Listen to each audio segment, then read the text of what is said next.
Update. Neighbor was catfishing women using husband's photos. Original post. My husband 35 male and I 30 female were married for 8 years but have been separated for the last 14 months. And I need help and advice on how to rekindle our relationship. We are currently not in speaking terms and all our arrangements go through our lawyers. But I will have an opportunity over Christmas to clear the air and set things straight, as he will be flying in from Sydney to spend time with the kids. So what happened? I received a Facebook message in September last year that my husband was talking and exchanging naked photos with other women on Tinder. We spoke on the phone for a bit, and the only proof she had was a screenshot of their conversations and his profile. Long story short, I downloaded Tinder and found his profile, with his location less than 1 kilometer away. I was convinced that he was cheating, and we had a terrible fallout that evening which led to my family coming over to calm the situation. But instead, it escalated when my brother punched and grabbed hold of my husband. The neighbors called the police and my husband was asked to pack a few things and stay elsewhere for a while. We separated shortly after, and he has since moved to Sydney to be closer to his ailing father but sees our kids for a weekend twice a month. Fast forward to the beginning of November this year. My neighbor rocked up at my doorstep to tell me that her husband was catfishing women on dating apps, using my husband's photos. He downloaded these photos from a MacBook that we lent him during COVID, and some of these photos were of intimate nature, and of me. The police are currently dealing with this. All of this has been relayed to my husband through his lawyer, but his response has been lukewarm, and he said we could talk about it over Christmas. I am so scared that we might be too far down the rabbit hole, and that he will likely push for a divorce. Even though I know that we love each other deeply, but this took a massive toll on our mental health, finances, and well-being of our 3 kids. What is the best way to approach him in December and make amends? Now for the top advice before reading the update. Wow, what a mess. I'm glad the police are involved in what that neighbor did. As for you and your husband, a lot is going to depend on 2 things. How much you both really do still love each other. How difficult it is for you both to have a truly serious, heart-wrenching, emotionally exhausting conversation.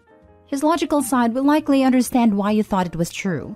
After all, there were pictures. It would be easy to believe it was true. But his emotional side is going to be deeply hurt that you didn't believe him over the evidence. All you can do is sit down and try to work through it. Good luck to you. Thank you. I thought having a therapist present might help, but I have doubts and think it is better not to involve others. The aftermath was devastating for us both and more so for him when his friends and my family wrote him off. I still love him and never stopped, but I know it will be on his terms if he is willing to give it another chance. I am willing to do whatever it takes. What have you done to make amends and clear his name?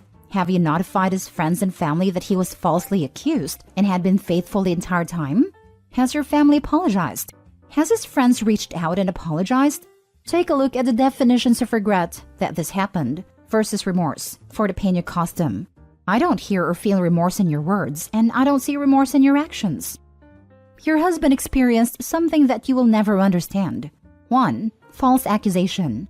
2. An assault from your brother. 3. Spousal alienation. 4. No right of recourse against the false claim.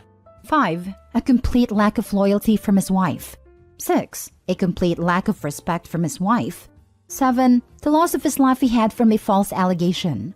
8. Parental alienation from his children. 9. Familial alienation from his in-laws. 10. Alienation from his friends. 11. The police were called and he had to leave. 12. You separated from him. 13. Your husband has already completed his grieving process. You ask, are you too far down the rabbit hole? Yes.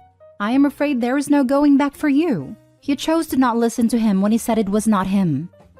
I agree. I don't think there's coming back from that. I understand you had reasons to believe he might be cheating, but it seems he had no chance to defend himself. And getting your family involved made everything even worse. He was hit and was told to leave his house by the police. Has been living away from his kids for the past 14 months and has been treated as a villain by friends. You say you love him, but I don't think love could erase everything you two have been through and rebuild trust. If Opie had posted here when she originally got the message and found his profile, I guarantee everyone would be telling her she was stupid to believe her husband saying it wasn't him, and that she'd be back here in 6 months with an STD. It's weird how self-righteous people are being now with the benefit of knowledge she didn't have. And now for the update. Hello everyone. I have had quite a few people ask for an update on what happened after we discovered that my neighbor was using my ex's photos to catfish other women. Unfortunately, after having sat down and discussed things, it was decided that our marriage was beyond repair and that we should go our separate ways. He is currently in therapy and has requested that we have a clean break with no future contact in the future. I intend to respect his wishes and will continue to communicate through his lawyers on matters that concern our kids. I have since cleared the air with our families and friends and still actively works towards repairing his reputation. I would also like to clarify the attack and why my parents came over in the first place. The night of the argument, I called my mother to ask if I could drop off our kids and if they could spend the evening there, but she was concerned about my emotional state and asked that I stay put and they would come to fetch the kids instead. They arrived, and my brother opted to stay outside while my parents came inside to grab the kids and their bags. At this point, my father asked to talk to my ex and calm the situation, and my mom dragged me away to get the kids and their bags ready. My brother was very confused when we came outside and was triggered by my mom saying that my ex might have cheated.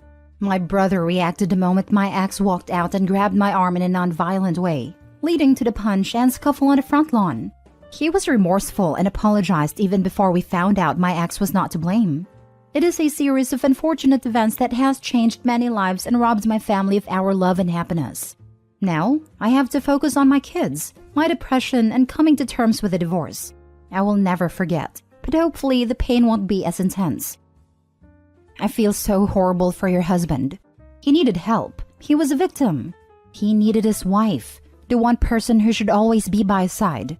And instead, you divorced him and allowed a brother who would be triggered by events to be there.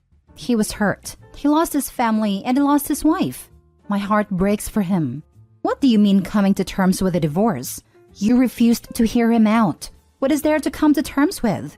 The fact you wouldn't hear him out? Please, if you ever cared for him, even the tiniest bit, do not attempt to rekindle with him. He may be desperate and go for it, but he needs to heal. He needs to find someone who will genuinely back him, love him, and trust him. You've done a lifetime of damage to him. Edit. You say, it is a series of unfortunate events that has changed many lives and robbed my family of our love and happiness. But it was your lack of belief in your husband, refusing to hear him out, and either spreading the lie or allowing the lie to be spread that destroyed his life, your kids' lives, and robbed them of their love and happiness. Quit acting like you were powerless in all this. You could have heard him out, let him prove it wasn't him, and tried to find a different path. Instead, you rocked up with a violent brother and took the kids. You either allowed lies to spread uncontested or spread them yourself. The man will be much better away from you. Recommend this place to those who are considering living with you. Let them read what you wrote. Let them know that you started a conflict by manipulating everyone. And now you are narcissistic enough to act as if everything happened by itself and you are the victim. You didn't explain to your family what you said on the phone. If you hadn't manipulated them, the whole family and your brother wouldn't come to pick up the kids. I guess this is the first time your brother has attacked someone. And don't try to hide yourself. You're a lousy person. I would be carrying that neighbor to court for identity theft, digital theft, revenge crime, and emotional damages for destroying my marriage. Oh yeah, that would be my first course of action soon as I heard of it. Since OP has already been talking to and through a lawyer, I don't think it'd be crazy to ask either who could help her in this case. Oh my god, this is awful. What do you bet that the bastard neighbor gets a slap on the wrist? Hopefully not, but I would not be surprised if that was the case. I do hope they at least sue the heck out of him. Hopefully OP put neighbor on blast on Facebook, next door, the local newspaper, etc. I would go 100% nuclear revenge at that point. Next story. Update. I introduced my brother-in-law to the woman he cheated on my sister with. Original post. I, 23 female, feel like such a jerk. My sister Gwen, 38 female, has been married to Jacob, 39 male, for 10 years. I've had a best friend, Ellie, 21 female, since middle school. She's always been around, but in 2020, I started inviting her around more because her mom died of COVID, so she didn't have any family around. So I invited her to holiday parties, family get-togethers, etc., so she'd feel part of a family. Then last night, we found out from texts my sister found in Jacob's phone that he's been sleeping with Ellie, and she might be pregnant. My sister is devastated and took their kids to come live with our parents. I feel so guilty. I'm the one who brought her around and invited her to stuff. I feel like it's all my fault. My sister's life is ruined. Her kids are really upset, but I don't know what else I can do other than say sorry. Now for the top advice before reading the update. You aren't responsible for that. Your friend probably wouldn't have gotten involved with your brother-in-law if her mother hadn't died. Her age and grief made it easier to take advantage of her. Are you going to continue being friends? If she's really pregnant and they're really together, it means she'll be the mother of my nephew's half-sibling.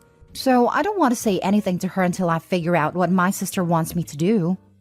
She looked at your sister and your nephews, then slept with your brother-in-law. That is the deal breaker in my opinion. She can't say he lied to her about being married or any of the rest.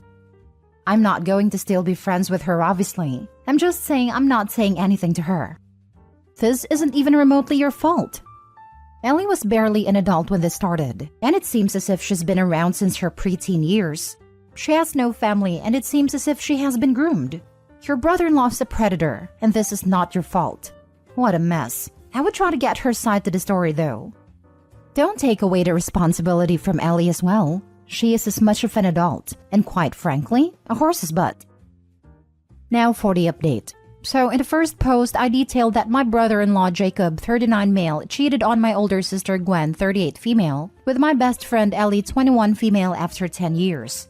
We found out when Gwen found texts on Jacob's phone from Ellie talking about how she was pregnant. My sister is still really upset. She's not doing well at all. The kids all have a really good relationship with Jacob, so that didn't make it easier. They were asking about him constantly and crying for him. She went back home 2 days ago. She's living in the main part of the house while he's living in a garage apartment. My sister asked me to talk to Ellie to find out as much of her side as we can. She is pregnant, and apparently her and Jacob have been dating a while. He told her my sister had a drinking problem and was emotionally abusive to him and the kids. I told her that was all a lie, and if she really thought that was true, why wouldn't she talk to me about it? She said she thought I'd lie for my sister. I know you all probably think I'm crazy because I'm so emotional when I'm not usually, but I'm so sad for my sister. But also, I feel guilty because I also just sat down and sobbed the other day. Because she was my best friend for so many years, and she must completely lied and misled me and made up stories to keep her dating him a secret.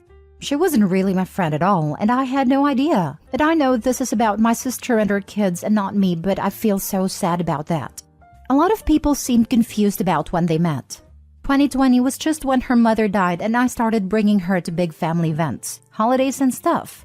Jacob and Ellie have known each other since me and her became friends when we were kids, because my sister was still living at home when they started dating. I wouldn't ever say that him and Ellie were particularly close or anything, so I don't know if any grooming or anything like that happened.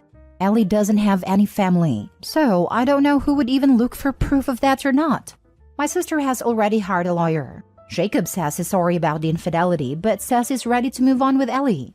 Everything just really sucks now. The only one who doesn't seem affected by any of this is Jacob, who has just been acting completely normal and just hanging out with the kids a lot. My sister said he almost seems cheerful about all of this. To hell with Jacob and Ellie. I just don't know how they could lie to us for so long. Because they don't have a conscience. Also, don't believe Ellie for a second about what brother-in-law said about your sister. If she has known you since middle school and has been around the last couple years, she has seen firsthand their interactions. I call it a huge pile of horse manure, and she's just a horrible human being. Well, a snake. She bites the hand that feed her. Harp and Ellie all you want. She's a deliberate homewrecker, liar, and a terrible friend. But don't ignore Jacob in this. The man cheated on his loving wife, the mother of his children, with a girl who was underage when he met her in his early 30s. He was an adult when she was born, and he lied to her to get in her pants. Then he didn't even use protection. What a POS. Honestly, don't worry about Jacob and Ellie, and cut off contact with them both. There's no reason you need to be in their lives anymore, and they'll get what's coming to them. Ellie has no mother, and has saddled herself with a guy who is 18 years older than her, and lies and cheats for 18 plus years. Her hell will be here as soon as he finds another barely legal adult to cheat on her with. Not to mention she's giving up her entire young adulthood for this. Jacob may seem unaffected now, but he's going to have a world of hurt coming his way with all the legal and financial requirements that come with a divorce, with proof of infidelity if you're in a state that cares about that, child support, and possibly alimony. He will eventually go through the same thing with Ellie when he knocks up either one of her friends or some other almost teenage girl that he's manipulated into believing Ellie's a terrible person. Basically, their lives in a relationship are a ticking time bomb before they implode because of each other's crappiness. None of this is your fault. If it wasn't Ellie, Jacob would have found some other girl with emotional issues to suck her into an affair with. Don't worry about them. They'll get what's coming to them. Focus on supporting your sister through all of this and helping however you can. It will get better for you, her, and her kids over time if you all look out for each other. Good luck. You can be emotional for yourself and the own betrayal you went through from your best friend while still being sympathetic and sad for your sister. Don't feel guilty for that. Events like this don't just affect one person. It is obviously going to affect you, your sister, her kids, likely your parents, but all to varying degrees. I'm sorry you had to find out your friend did not value your friendship this way. If she had valued your friendship, she wouldn't have had a relationship with your married brother-in-law. Whether she was groomed or not, it's not your responsibility now to figure any of that out. Thank you. It's just a really hard time, so I think I just don't know what I feel bad about.